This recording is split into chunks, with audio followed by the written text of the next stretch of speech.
this is going to be a sister system. So it's going to be separate, but built on top of Indigo Core and using the core Indigo infrastructure. This sister system is likely to have multiple collateral types, and the fees and the revenue that are generated from the sister system aim to be redirected back to the DAO, the protocol, and the Treasury.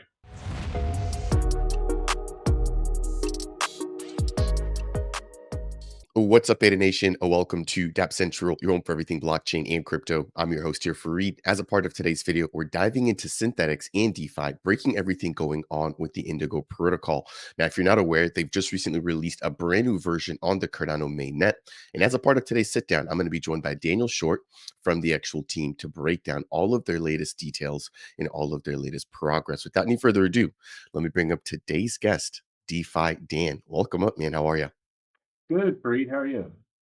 I'm doing good. I'm doing good. It's been a busy last 2 weeks. I'm still recovering a little bit, but excited to dive into everything Indigo. So yeah, man, how are you doing? Oh, I'm doing good. Very exciting times. Tomorrow is actually 1 month from the release of Indigo V2.1, which has been a great success thus far. I suppose I should introduce myself a little bit first. So I'm DeFi Dan. I've been kind of head of marketing for Indigo Labs now since really before V1, so somewhere between 3-4 years now. So if you've seen some of the Indigo interviews before with Fareed, like in Rare Evo, Fareed and I have always had a good relationship and kept up to date on everything related to Indigo and all of our marketing efforts, our governance and DAO efforts as well. So really happy to be here today, Fareed, and be talking with you and giving everybody an update on Indigo. Yeah, no, the pleasure's all mine. I'll leave the links to our prior interviews down below for the viewers who are just catching up. Maybe just sort of as a refresher, for anybody who isn't aware of Indigo, I'd be highly surprised, but you mind breaking down what you guys are building and offering to Cardano right now? Yeah, absolutely. So Indigo is one of the largest DeFi platforms on Cardano, particularly for some of the utility that it has to offer. So Indigo is a synthetic asset platform where users are able to utilize CDPs to mint what we call iAssets, Indigo assets. And those are currently IBTC, iETH, and iUSD.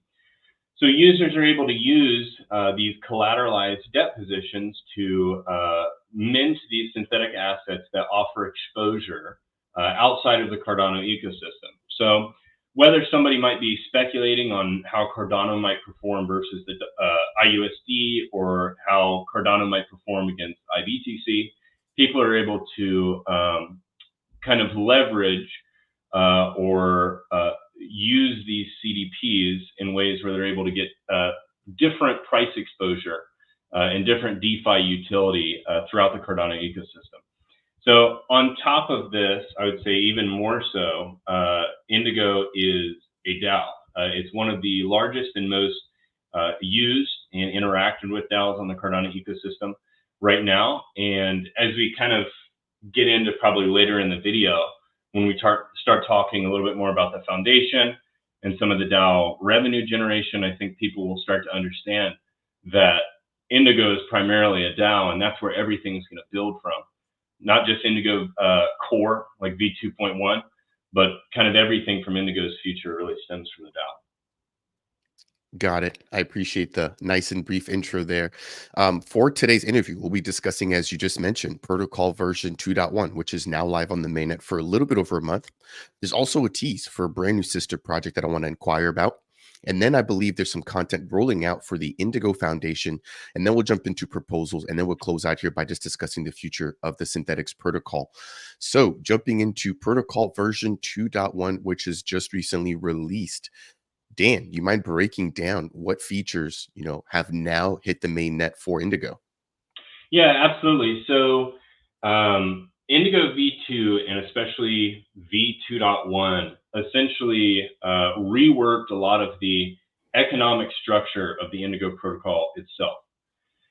So as a lot of users have probably been able to see since the launch of V2, some of the revenue that the DAO has been generating from the interest mechanism And in V2.1, that interest mechanism was made algorithmic.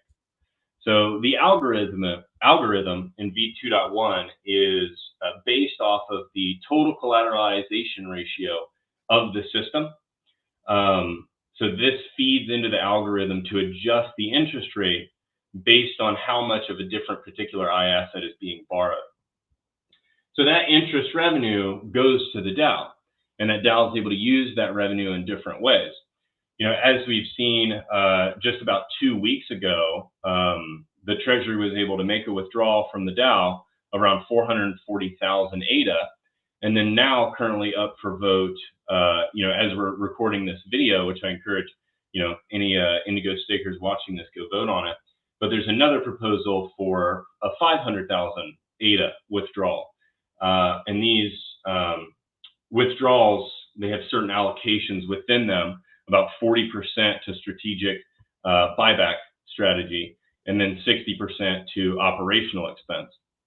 So, with the launch of V2.1 just being a month away, really, it's just a day less than a month away, the DAO has already realized over 1 million ADA in revenue.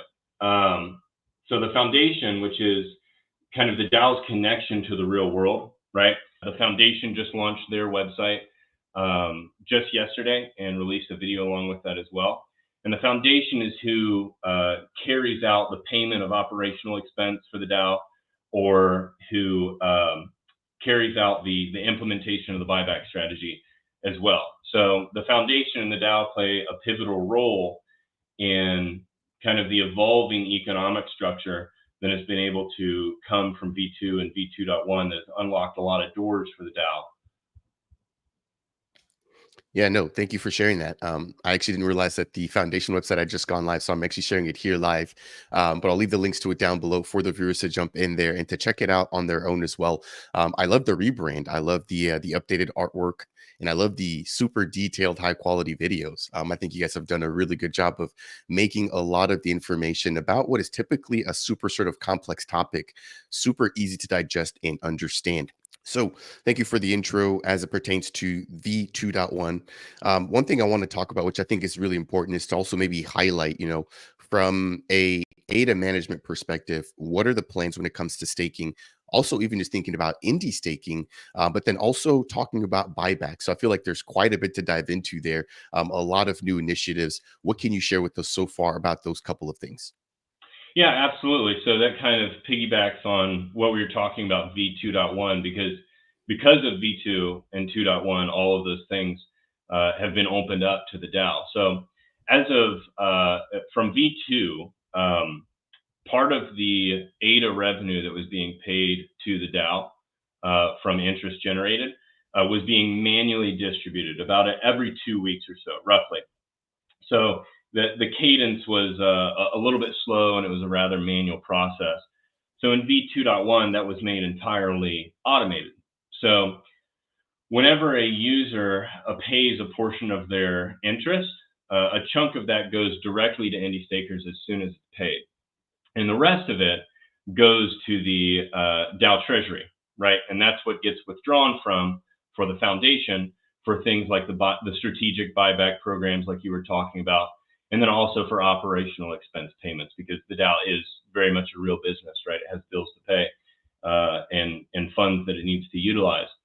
So what that is set up for the DAO is pretty much a parameterized, automated system, at least for the indie stakers, on a per iAsset basis, of how the ADA revenue that's generated is distributed throughout whatever the DAO's needs might be at that time, which they can vote on, right?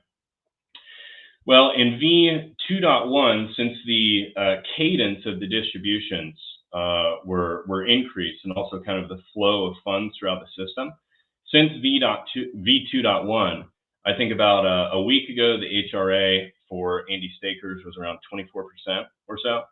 And then for this current epoch, it's around 30%, I believe. And a large majority of that is in ADA. So right now, the funds, the flow of funds through the DAO is pretty significant. And there's still over 3 million ADA in accrued interest in the system that hasn't yet been realized. So that's ADA that one day will be realized and distributed in the way that we were just talking about. So. Yeah, that's massively bullish. And I know you guys have one of the more engaged communities when it comes to the DAO. And so I'm really interested in sort of going to be keeping an eye out to see like how does the community want to actually spend these funds. It sounds like that's going to really open up a lot of doors here moving forward. Now, one thing that we discussed in our initial chat was sort of the lowering of fees and going back into growth mode as you sort of labeled it, you know. So for the viewers, what can we expect moving forward from a fee perspective on Indigo? Yeah, absolutely. So now that V2.1 has been released and a lot of the kind of distribution to indie stakers is kind of taking care of that interest revenue that we were just talking about, some of the fees throughout the system are less essential, right? So I think the best way to put it is the priority now is to lower fees involved with entering a position, right? Kind of the barrier to entry or the threshold for new users to come on board and open positions in the system and find use from Indigo. So those three proposals are actually live right now as we speak, and we'll be putting some comms out later today. But those have been discussed now for multiple weeks, as is any proposal in the Indigo DAO. It goes first to the forum where it's discussed with the whole community in an open forum, and then to a poll where it's voted on whether or not it'll go on chain, and then finally on chain. So these polls have been up now for about 1 day. There's about 4 days left. So maybe by the time people are seeing these videos, they can go still check them out and learn a little bit more and vote on them. But the primary aim, which we won't break down every single fee in this video because they're all laid out real well in the proposal, is just to lower the barrier to entry for new users to come on board and mint CDPs and start using Indigo. Nicely stated. And again, links to everything will be left down below. Dan, I feel like we've opened up the conversation. You're talking about V2.1. Any maybe last or closing thoughts that you want to share? Otherwise, I'd love to jump into a tease of a sister project. Yeah, absolutely. I think for V2.1, right now, a month after launch, which I can't even believe that it's just been a month. It feels like it's been, 2 months. I feel like for everything going on for crypto right now in the last month, I feel like so much progress has been made in the last month, not just for Indigo, but kind of, I don't know, throughout everything. So V2.1, now people are starting to see and kind of understand the power that this upgrade brought. I think that they'll see it even more so in like 8 to 12 weeks when they see how the DAO is managing their funds and what decisions they're making. I think people will start to have even more of a reason to find a reason to be engaged and interact with the DAO, which is really, what this is all about, is getting as many people as possible into a community to make thought out decisions and really flourish as a decentralized project, which is why we're on Cardano, right? Yeah, I mean, by far one of the Yep. biggest and most engaged communities out there, even outside of governance on Indigo specifically. I know there's a lot of talks about budgeting and just making sure that like the Cardano treasury gets spent the right way. So I think again, this is a really pivotal time and a really good opportunity for projects like yourself, right, to also sort of sound the horn when it comes to governance on your particular platform. And so I'll definitely again be keeping an eye out on that and just the growth of the DAO and the treasury funds over the course of the couple of coming months, given Mhm. the recent release of the version 2.1. Let's shift gears and talk about V3. Now, again, I'm not sure if this is one and the same, but I would love to hear a little bit more about a tease that was posted not too long on X. And, what can you share about this platform?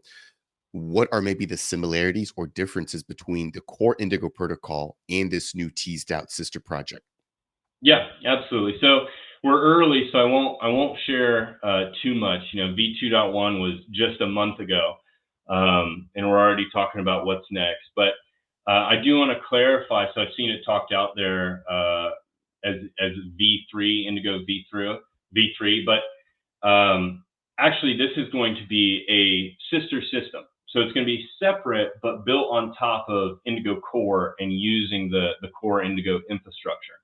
So it's going to be two systems tied together, kind of working alongside of each other, right? Not V3 in the sense that it replaces V2.1, but two separate sister systems working together. So this sister system is likely to have multiple collateral types. I will say that.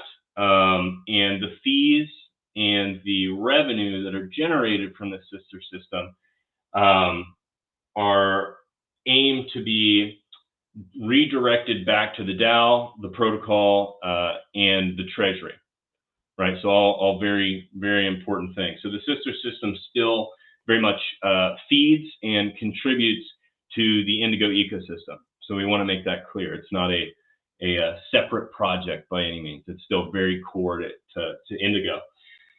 So we're currently in the kind of the creation of the technical specifications for this system as we kind of begin to develop it.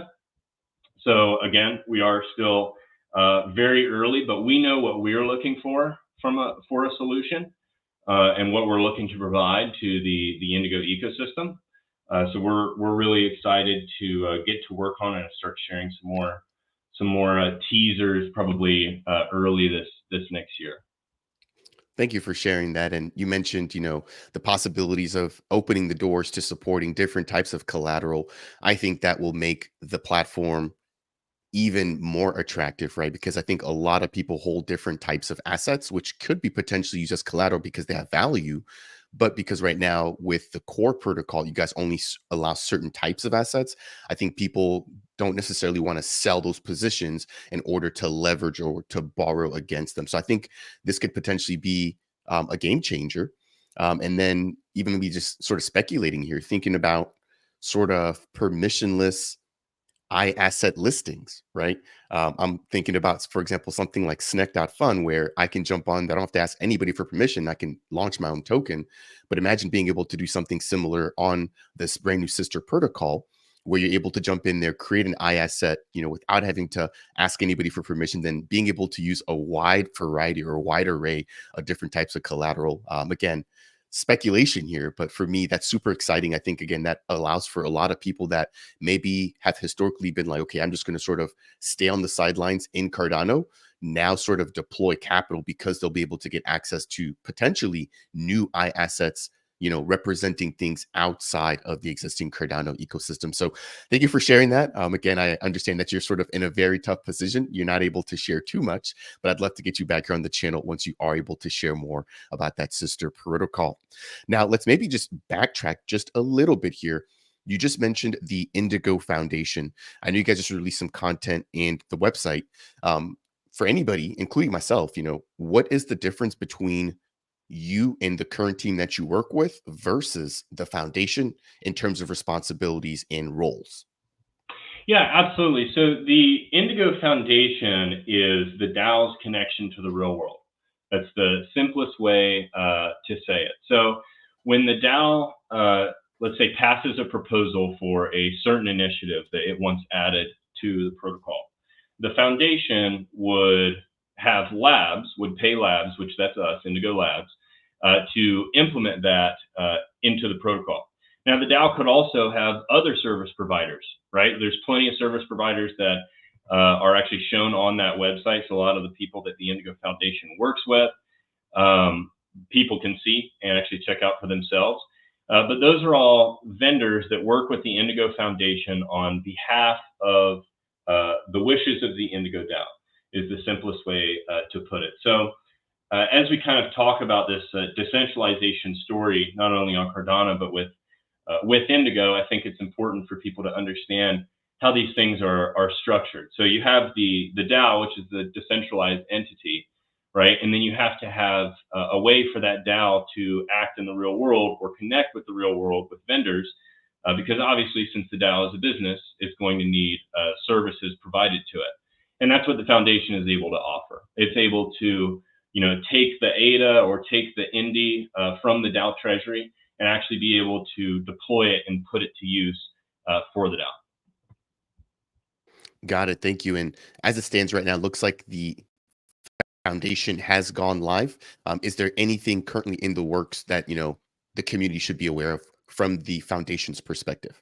Yeah, the Indigo Foundation has been live for a very long time. It's always been core to the Indigo ecosystem. Any funds that were ever distributed to Indy stakers or used in buyback programs or used for operational expense, all of that has gone through the foundation, even before just the launch of this website, right? So this isn't necessarily the launch of the Indigo Foundation as an entity, right? But it's definitely the launch of a website and a little bit greater brand presence from the foundation.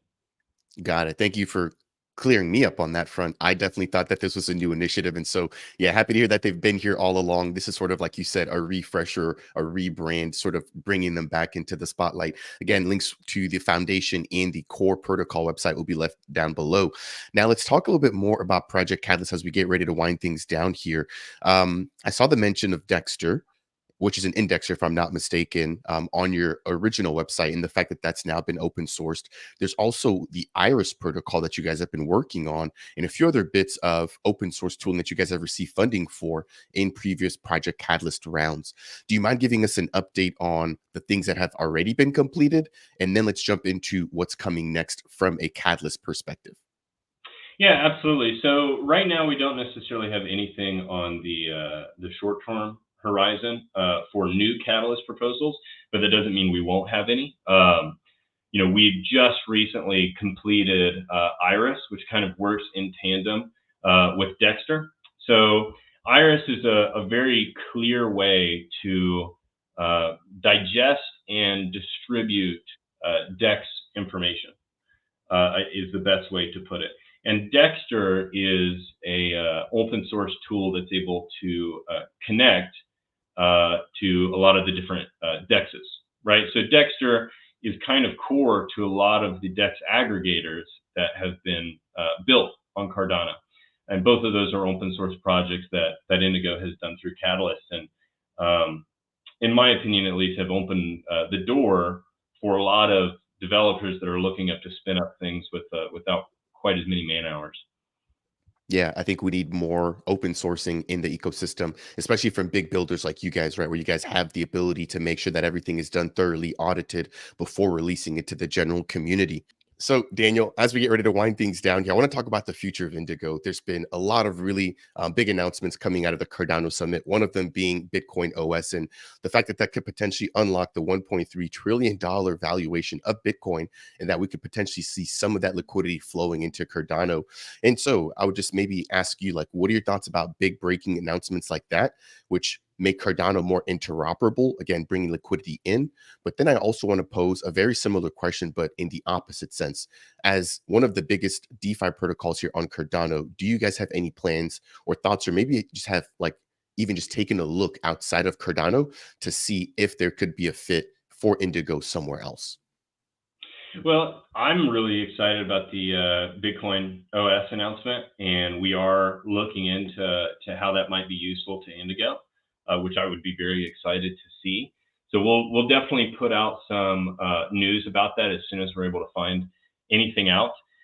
Indigo is definitely keen on getting access to some of that Bitcoin liquidity, of course, right? But circling back to what we were talking about with the lowering of the threshold for fees, we think that it's also very important to kind of mobilize some of the sidelined ADA that might be in the ecosystem and get it out there into DeFi.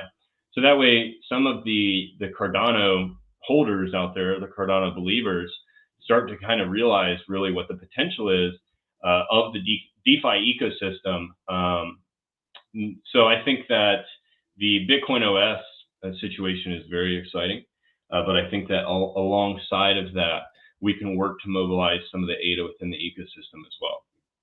Yeah, I think for me personally, seeing whatever sort of the asset name for Bitcoin that comes from the Bitcoin OS trustless bridge on Indigo as collateral could be massively big, right? Again, I think a lot of Bitcoin holders realize, number one, the value that Bitcoin has, but then bringing that over, leveraging that, earning a yield on Cardano, I think could be massive.